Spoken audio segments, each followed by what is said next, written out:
Hey YouTube, Hella Bella here. In this video, I'm going to be going over my Amazon FBA sales for the month of September 2020. And this is not something that I always share with you guys, but I wanted to share with you guys this month in order to kind of illustrate what it's been like for me to sell retail arbitrage when I was originally selling books mainly, and kind of how the return on investment has shifted, and kind of a little bit of a change in my business that I wanted to sort of document. So before you get excited about the $4,302 in sales, I think it's really important just in the beginning to go ahead and say that this is gross revenue. This is not profit. This is just the amount that the customer paid. And so in essence, it really means nothing because the amount of money that I come home with is the amount of money that I really care about. And sorry, my dog will not stop moving around. Why are you doing that? Please stop. Please stop. We're trying to make a video. Anyway, so my average order was $19.12.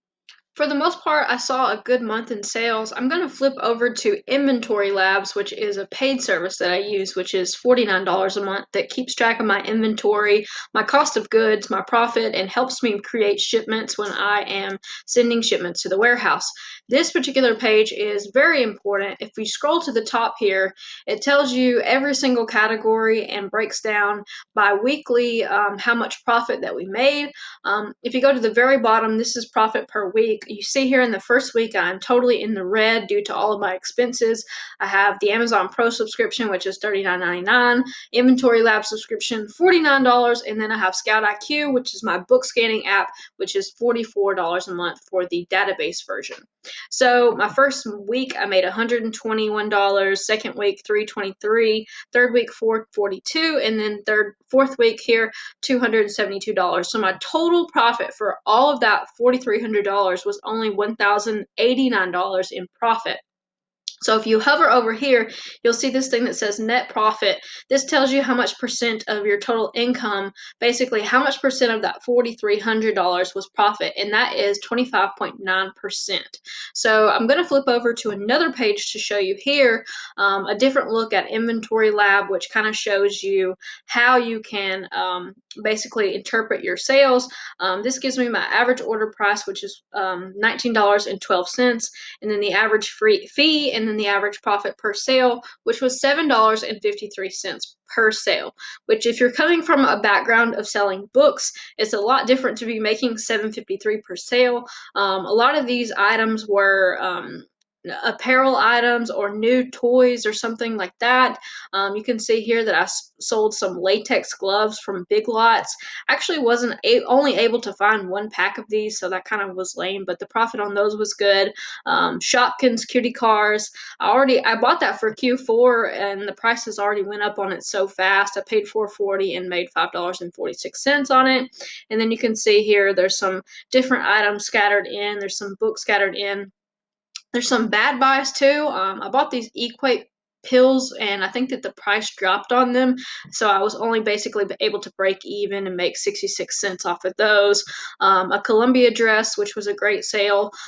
This particular item sort of illustrates what it's like to sell retail arbitrage, because I paid $13.20 for it and I made $13.28, so I made 100.61% return on investment. So I doubled my money, but I had to spend $13.20 in order to make $13.28. So that is kind of a glimpse in that. And this is really important here. This total cost of goods was $480 in order to make that $1,092. So I had to spend $480 to make my $480 back, plus an additional $1,092, which if we look at the comparison of selling retail arbitrage to selling books, $480 certainly buys you a lot of books, depending on if you're buying pallets or if you're cherry picking books. But it's very different for me. But one thing I want to kind of tell you guys about, I guess, as sort of a background info, is that I've been spending a lot of money to build up my Amazon inventory, and I haven't really been saving money. I've been reinvesting all the money that I make into more inventory in order to prepare for Q4. And so I'm going months and months without really paying myself. And, you're not always able to do that in your business. I'm particularly fortunate because I have other money saved and I have other income sources, but I've spent thousands of dollars in the last couple of months purchasing items for Q4, and I think that's going to pay off. But this is really the first year that I've been able to invest this much money in retail items, and it's kind of stressful, to be honest with you guys. I'm not used to seeing this much money go out, and the way that I kind of pushed myself to do this year was I'm like, I'm watching all these other YouTubers make more money than me, and I'm watching them sort of like succeed, and the only thing that I can kind of figure out is that they are spending more money than me. So, of course, when I started spending more money, I actually did start making more money, but I had to spend a ton more in the retail arbitrage game in order to make a lot more money. But I'm doing pretty good in sales for the year so far. I think I'm around $57,000 in sales for the year. I can take a look at that for you guys if you want to see it. I'm recording this video on October 15th, so let's just take a look at everything up until this. So total sales for the year so far, oh, it's more than I thought it was, $60,199.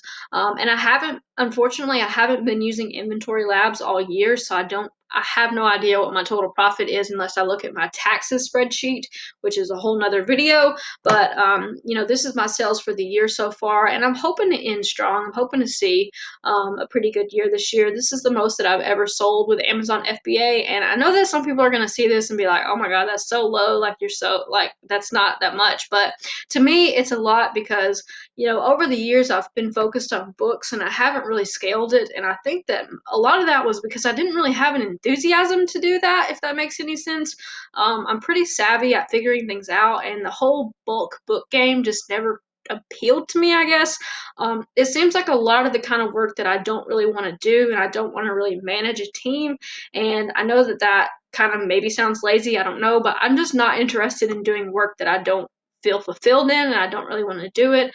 I really much enjoy being a single person operator, and if that means that I can't scale to be $1 million seller, so be it. I am able to live comfortably doing what I do with my online businesses, but I guess the main point of this video I was trying to show you is that, $4,300 in sales is exciting for, the month, but when you're doing retail arbitrage, it's not necessarily that big of a deal. That kind of, if we look at it on a bigger scale, that means if I had sold $100,000, I was only going to profit about $25,000.